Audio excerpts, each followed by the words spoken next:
Hey, welcome back to my channel. Today I have a really spicy video for you. This weekend we have the NA regionals coming up, and I'm sure you're excited to see who will be representing NA this weekend and in the worlds in the future. So here are my predictions for NA regionals. Hope you enjoy it. I'll be ranking them from 1 to 16, and hopefully we'll see if we have colliding thoughts or similar thoughts.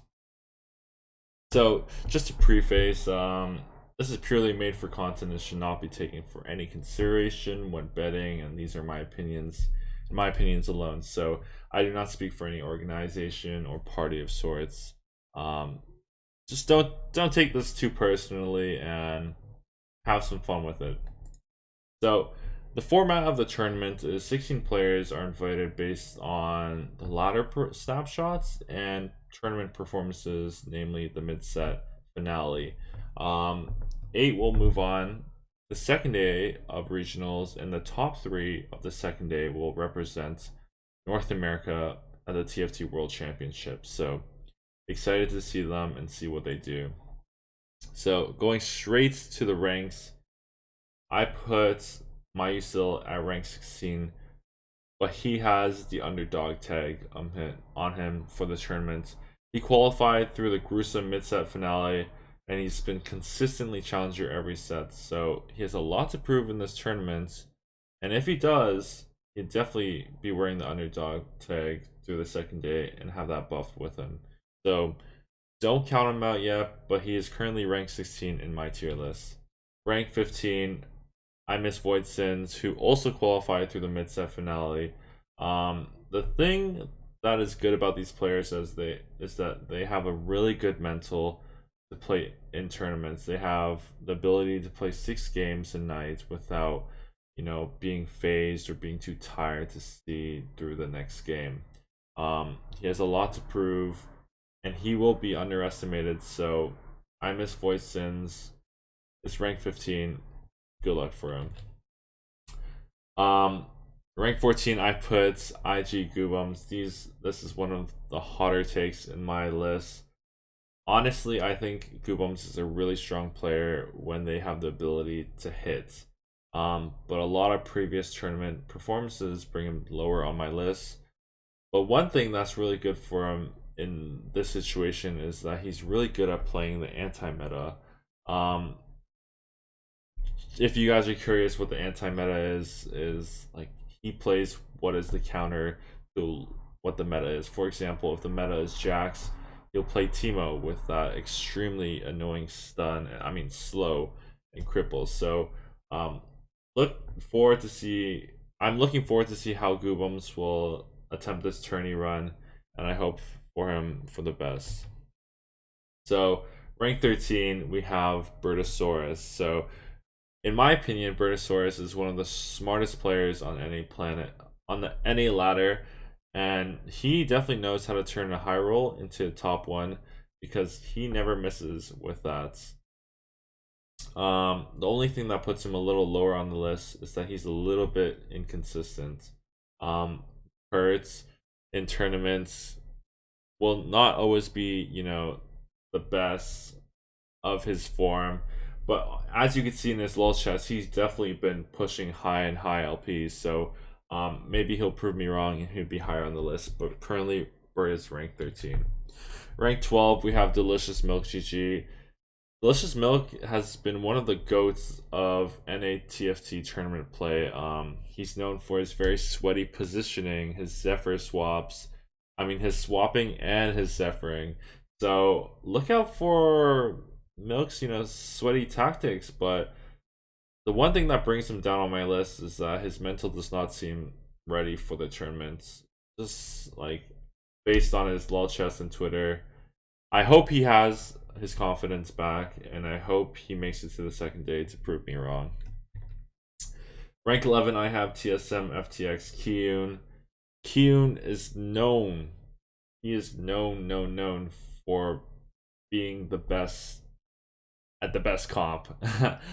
He really is great at abusing strong comps, and if he's contested, you can always imagine him be the one that hits.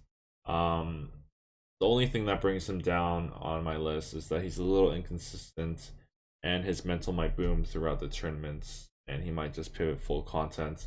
But I look forward to Kyun playing, the strongest comps because he will not hesitate to contest someone for that. Rank 10, we have Team Liquid's Grand Vice 8. Grand Vice has been a really strong ladder player because he has a really strong playstyle. He always goes for the strongest boards, but recently he took an 8-day break off streaming because why? He went to the hyperbolic training time chamber.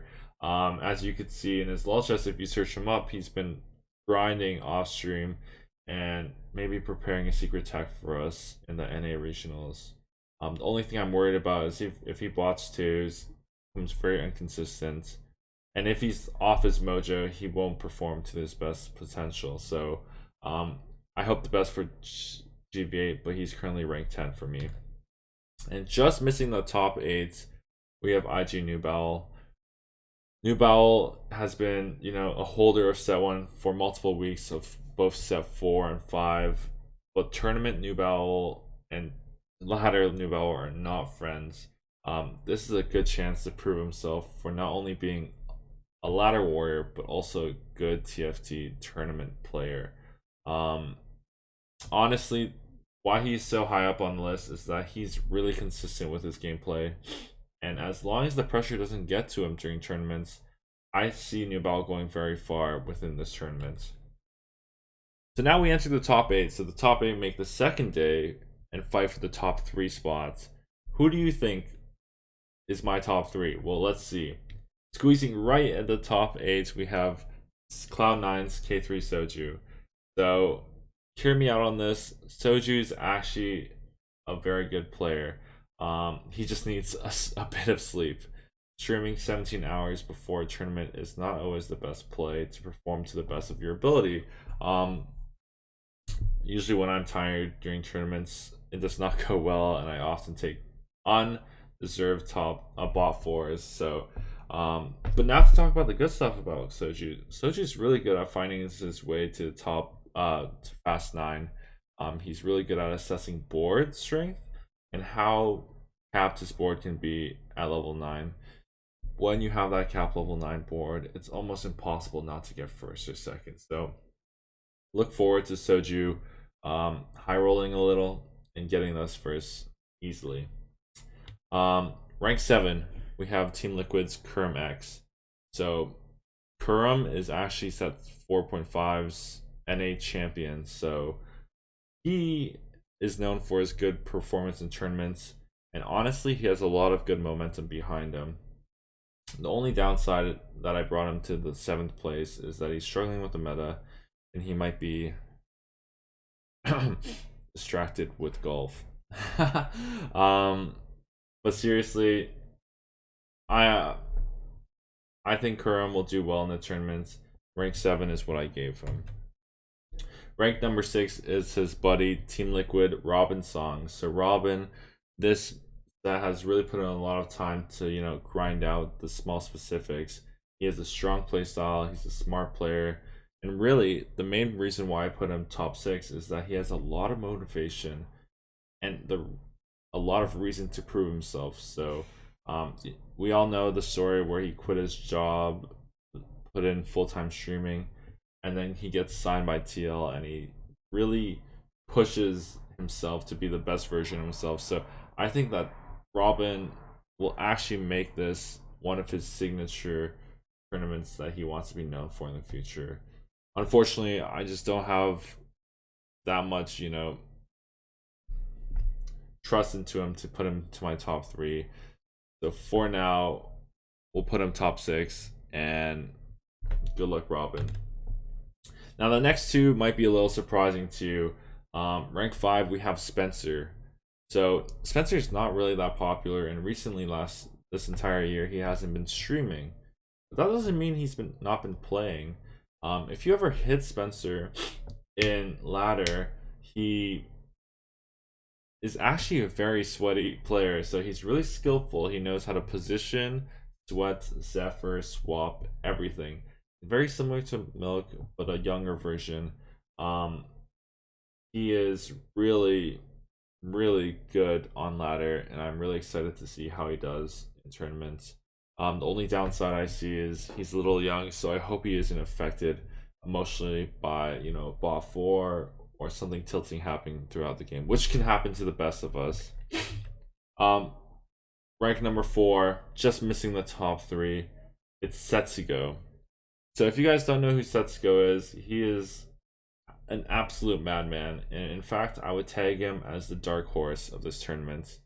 He's a very first or 8th player, but that's only part of his personality because he understands his limits as a player and is very confident. So look out for Setsuko because his playstyle is not like the others. And honestly, if you look at the ladder, he is not lacking in LP too. So let's go in 4th. This is my prediction. Now we've entered the top 3. And the first person to enter the top 3 will be East Coast's Mismatch Socks. So Mismatch Socks is probably the single best tournament player in North America. He's been representing North America since that 2 or 3, and he's done well in these tournaments.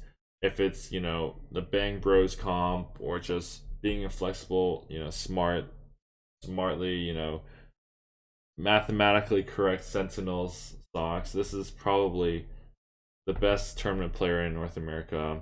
Not only that, he also has the baby and dad buff.